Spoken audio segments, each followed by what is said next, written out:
بسم الله الرحمن الرحيم حامدا ومصليا ومسلما. Today I want to address the youth on a topic which is prevalent amongst our community. And because we have defined Islam as just worship, we have refused to connect Islam to our financial dealings. But allow me to make it clear, Islam has governed our financial affairs. And this is a great part of our deen. One of the major sins in Islam is interest, sood. But without thinking twice, a lot of our youth get involved in interest. Allah says in the Quran in regards to interest, فَأْذَنُوا بِحَرْبٍ مِّنَ اللَّهِ وَرَسُولِهِ, that the one who takes interest, the one who gets involved in interest, Allah and His Rasul wage war that person. So I ask the question, how can you dream of success in this world and in the hereafter when Allah and His Messenger have waged war with you?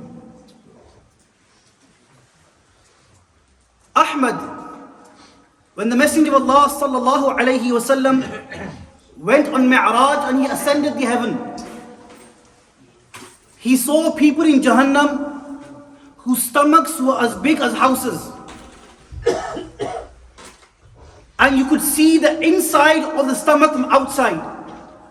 And the Messenger of Allah sallallahu alayhi wasallam said, I saw snakes and serpents inside the stomachs of these people. And these were people who take interest. Quran and Sunnah have mentioned the grave warnings concerning the taking or giving of interest.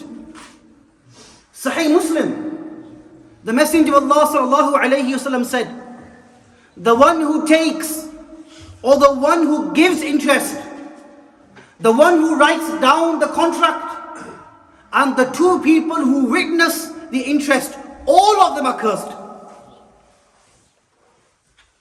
If you are involved in interest in any form, even witnessing a transaction, Rasulullah sallallahu alayhi wasallam said, you are cursed in the sight of Allah subhanahu wa ta'ala.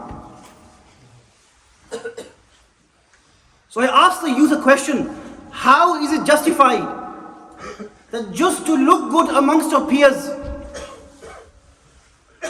you gain a car lease or a car on finance, where the majority of car finances and car leases are to do with interest?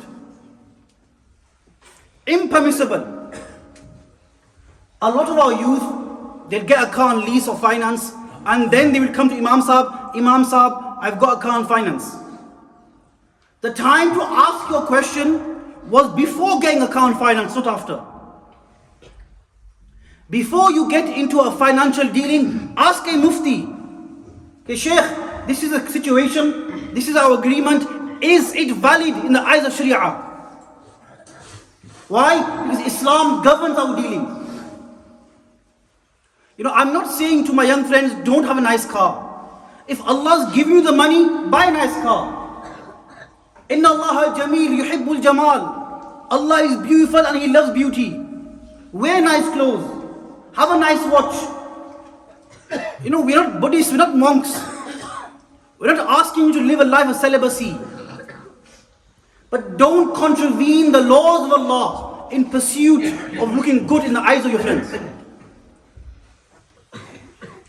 If something has been made haram by Sharia, we do not get involved. And this includes conventional mortgages.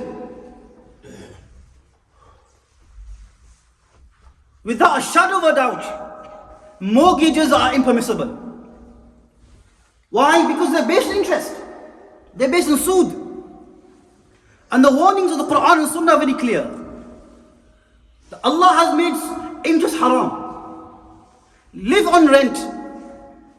Borrow from friends. There are Islamic halal alternatives. For the sake, Mawlana, if I live on rent, I look bad in the eyes of my friends. They've all got homes. For the sake of your friends and the sake of a name, you're going to destroy your akhirat? You're going to wage war with Allah over your reputation amongst your friends? What face are we going to show the Messenger sallallahu alayhi wasallam? Bukhari, Muslim. Umar comes to the Messenger sallallahu alayhi wasallam and he finds that he's lying down on a straw mat.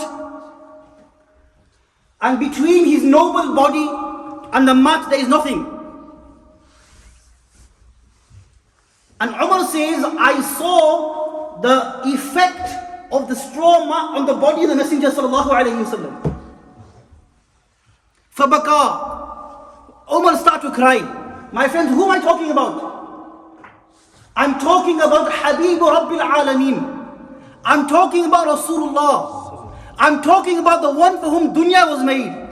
I'm talking about the one in whose hands are the keys of Jannah. I'm talking about the one who is Sahib Shafa'at Kubra. I'm talking about the one sallallahu alayhi wasallam in whose hands the ummah desires to drink Hawd al-Kawthar from.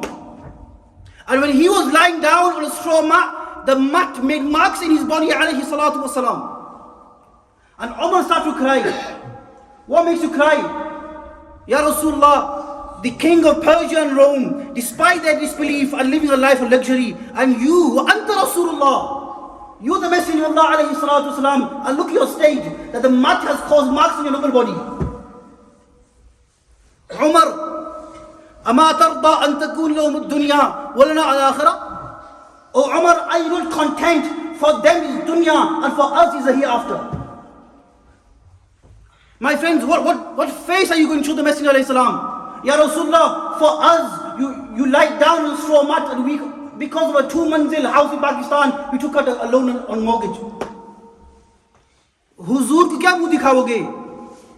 Iqbal says, تو غنی ازہر دو عالم من فقیر روز محشر عذر high من پذیر گرد می تو بینی حسابم ناگزیر از نگاہ مصطفیٰ پنہا بغیر.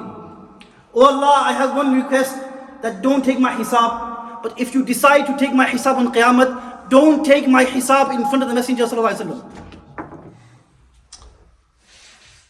My friends, I'm embarrassed. How are we going to show our face to the Messenger sallallahu alaihi wasallam on the Qiyamah? For Islam, your family gave Qurbani at Karbala. And just so we could live with respect, we took our house on mortgage. My brothers, stay away from Allah has made haram and His Messenger has made haram. This is our success in this life and hereafter. Wa akhiru da'wana alhamdulillah rabbil alamin.